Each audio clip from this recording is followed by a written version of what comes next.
A very good morning and warm welcome 10th standard for your online teaching learning session Science and Technology B lecture. We are going on with the lesson number 6 Animal Classification.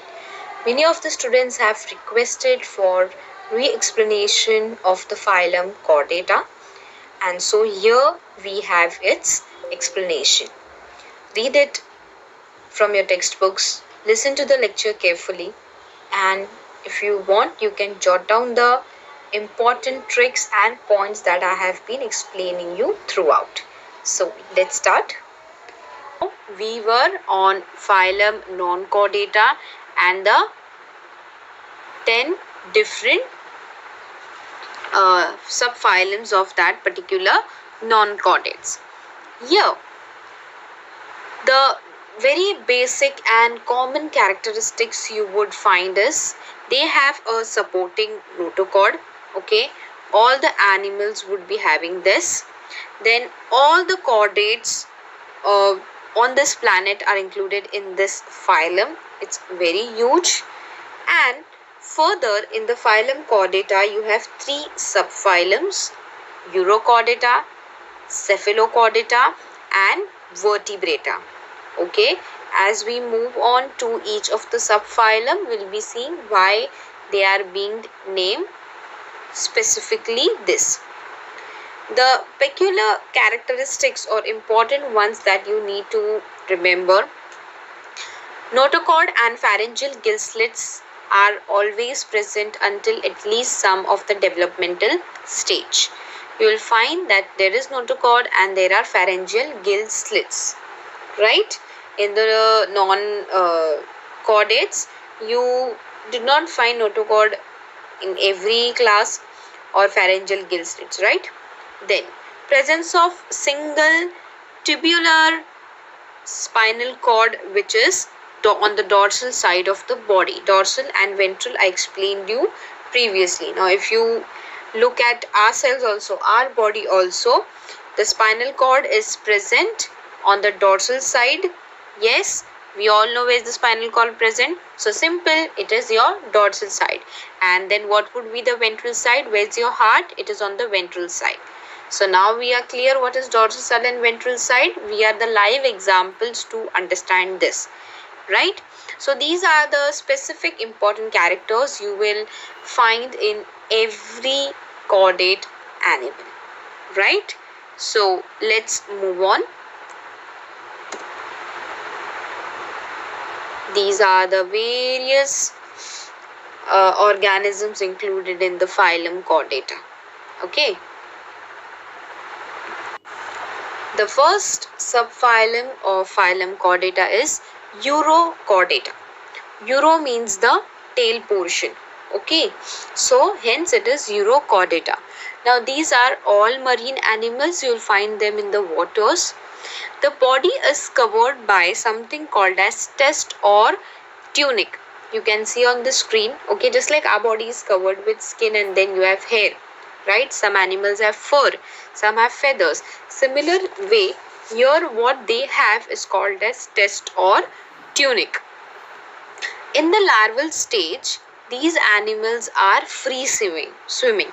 Okay, the larvae of these animals would be free swimming, and the notochord in this Urochordata is present only in the tail region of larvae, and hence they are called as Urochordata.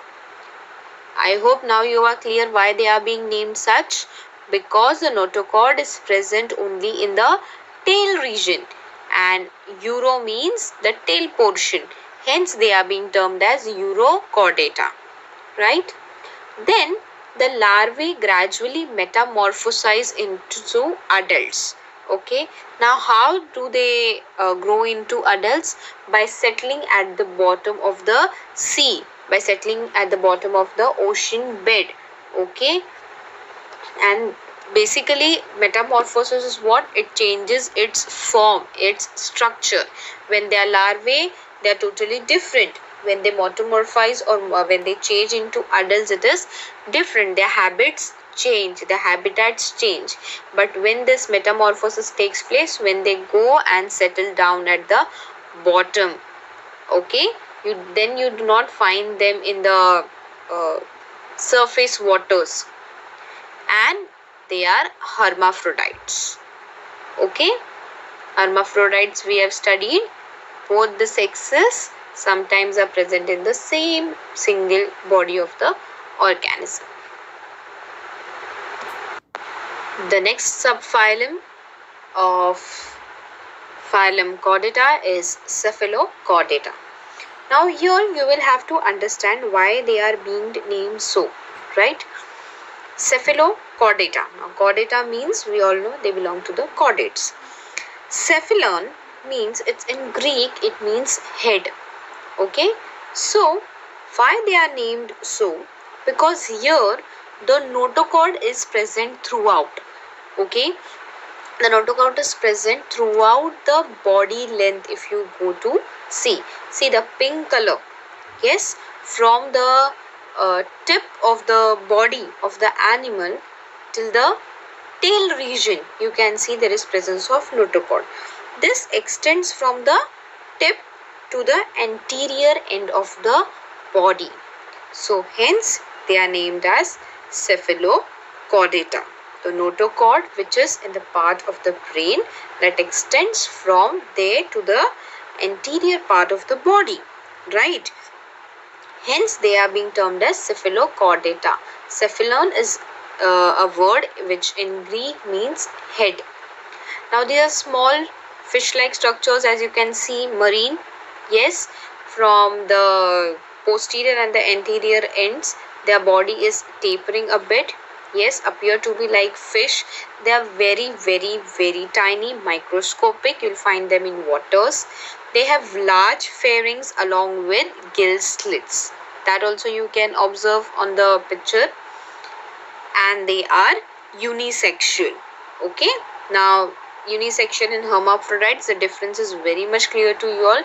From this phylum you will always find the organisms are unisexual.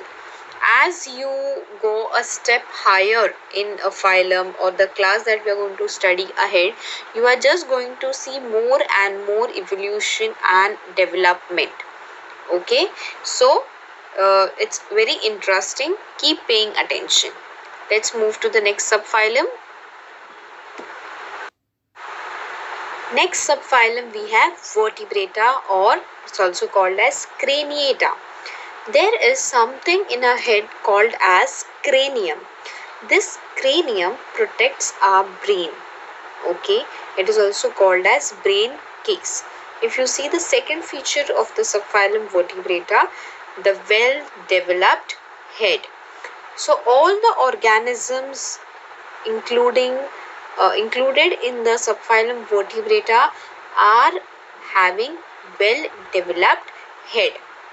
They are pretty developed and evolved. From here you are going to study about the higher animals.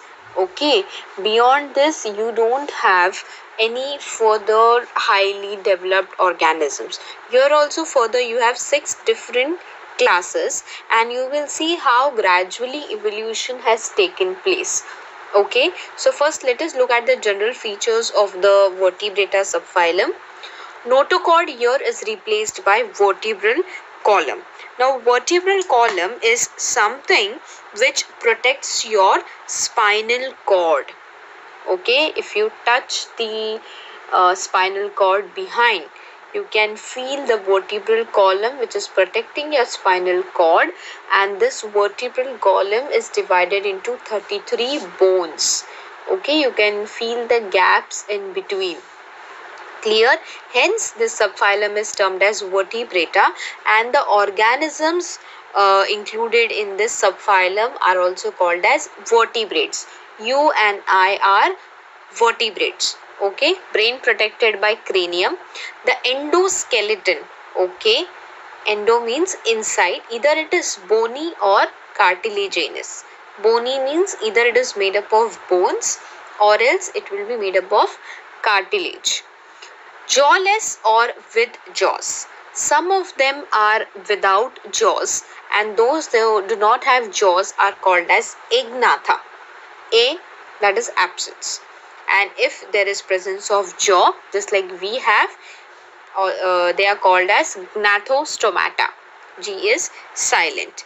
Clear? And the 6 classes included further in subphylum Vertibrata, or you can say the division of Vertibrata takes place.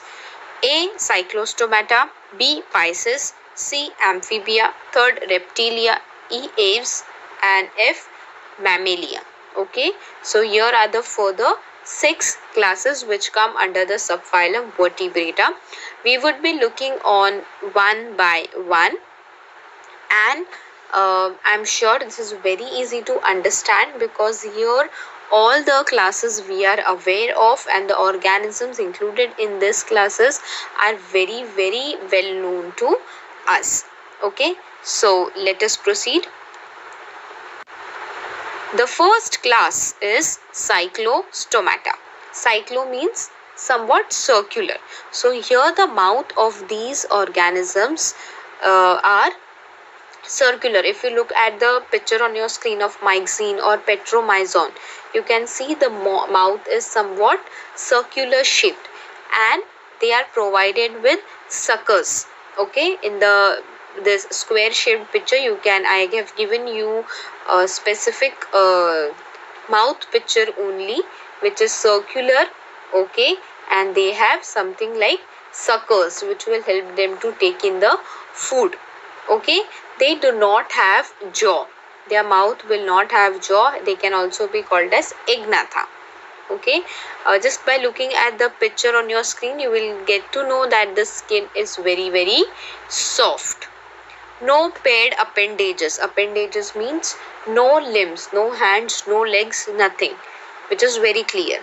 The endoskeleton is cartilaginous, and they are ectoparasites. You will find them outside in the environment or the body of host. Clear? So this is your first first class in the subphylum Vertibrata, that is Cyclostomata. Next class we have is Pisces. Now looking at the animal on your screen, you easily get an idea what are included in this class Pisces. Yes, all your fishes. Now, these fishes, firstly, they are purely aquatic. We all are aware of that. Either you will find them in marine waters or in the fresh waters. Yes, their body is spindle shaped. Now, what is spindle shaped? The posterior and the anterior region are tapering, whereas the center of the body is broad as compared to the anterior and the posterior part. Yes or no? So that is called as spindle shaped body. Now this type of body structure will help the fishes to cut through the water currents while swimming. Okay, it will help them to minimize the water resistance, and it will help them to move ahead, cutting through the water and making way for themselves. They have some paired and some unpaired fins. Okay, paired, sometimes 2 pectoral fin, 2 pelvic fin, sometimes unpaired, single pelvic, single pectoral, single lateral fin, single dorsal fin, single ventral fin, and the fin at the tail part is called as caudal fin. Now these fins help them swim. Just like when we swim in the water with the help of hands and legs, we keep moving ahead. Similar way here, the fins of the fishes help them to swim. The tail fin is termed as or is named as steering organ. Now we all know the function of steering wheel in our automobiles. Similar way here, the tail fin functions as the steering organ. The exoskeleton, okay, the outer skeleton of the fishes is scaly. Sometimes it is soft, sometimes it is scaly. Now many of you might be having fishes at home, okay, in your lunch or dinner. That time you might have observed, or next time you can observe how is the exoskeleton, the outer skeleton of the fish that you have got from the market. Sometimes it is soft, sometimes it is rough, sometimes it is scaly. The endoskeleton, it can be bony, it can be cartilaginous. It can be made up of cartilage and or sometimes it can be bones also. Here the respiration of the fishes is always with the gills. Yes or no? This we all have studied since lower grades. Now there's a huge list of examples of this class. Few are given on your screen. Stingray, rohu, pomfret, mrigel, seahorse, electric ray, etc. I hope you all are aware that dolphins and whales, in spite of they being aquatic, having a body structure like that of fishes, but they are not included in the class Pisces, right? Everywhere, in every case, you will have some or the other exceptional. Why they are under the class Mammalia, that will be seen later on. Okay, but remember this, a shark is a fish, but whale and dolphins are not considered to be as of the class Pisces. Next class we have is amphibians. Now amphibian student, you will have to understand that these evolved from Pisces. So these amphibians can swim in water. I mean, they can live in water as well on land. Now we are aware of the frogs. We have seen them surviving in water. We have seen them surviving on land as well. Yes or no? Yes. Now one characteristic I forgot to tell you while teaching you Pisces is they are cold-blooded, or also called as poikilotherms. Even the amphibians are poikilotherms. Now what are these poikilotherms or cold-blooded? This means that their internal body temperature is not constant. They do not have the ability to maintain the internal body temperature constant just like us. Okay, their body temperature keeps on fluctuating and hence they cannot survive all the seasons, right? So you might have observed that during the rainy seasons you will see more of frogs and snakes on the land, whereas otherwise these frogs, snakes, they go underground during extreme summers, right? Because they do not have that ability to resist these temperature changes. Now coming to amphibians, during the larval stage, okay, they are strictly aquatic, and since they live in water, they respire in the water only, okay. But when they mature into adult ones, they have this specific characteristic of living in water as well as on land. So when they are in water, they will respire through the waters, that is also called as aquatic respiration. When they are on land, they will have aerial respiration. This means in the water they will be inhaling the dissolved oxygen, whereas on land they will inhale the oxygen just like us. Okay, so this is how their respiration goes on in the water, aquatic, and on the land, aerial. Now, two pairs of appendages. Now, if you observed in the Pisces, the fishes did not show any presence of appendages, but here they have evolved. Okay, on the land they tried to move around, so gradually there were pairs of appendages observed. They are digits. Now, digits here are basically fingers of the human. Okay, now these digits of the amphibians are without any claws or nails. Okay, they do not have any exoskeleton. Their skin is very moist. The frog's skin is very moist for easy respiration, whereas the skin of the toads, the first picture brown color that you can see, is very rough and dry. Presence of tympanum. The tympanic membrane that you can see on the frog on the screen is basically the eardrum. In the humans we have eardrum inside and we have an external ear, right? These amphibians do not show presence of external ear. They directly have tympanic membrane. Okay. They do not show presence of neck as well, external ear as I told you.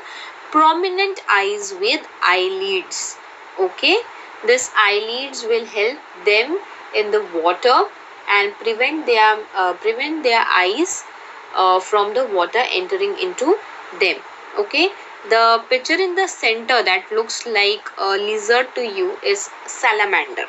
Okay. It is also one of the amphibia. Clear? Let's move to the next class. The next class is Reptilia. Now these are termed as the first true terrestrial animals. Okay. From the water, the first organisms that tried to live on the land. Okay. Gradually evolution took place, development took place. They were your reptiles. They could be observed performing creeping movement. Okay. These are also poikilotherms, that is cold-blooded animals. Okay. The skin is dry and scaly. You might have observed a lizard, tortoise, crocodiles. Yes or no? Their skin is very dry and it is in the form of scales. Neck, yes, it is present between the head and the trunk. Again, just like the amphibians, there is no external ear. They also show presence of digits, but here you will be able to observe claws. Okay, snakes and alligators are few more examples of reptiles. Now, as I told you about the evolution, when you study, you might have observed that there are similarities. Okay, as you move higher. Yes or no? The amphibians also showed absence of external ear. The reptiles also show absence of external ear. Yes, amphibians did not show presence of neck, but reptilia did show presence of neck. Yes or no? Some changes have taken place, some developments have taken place, some features are the same.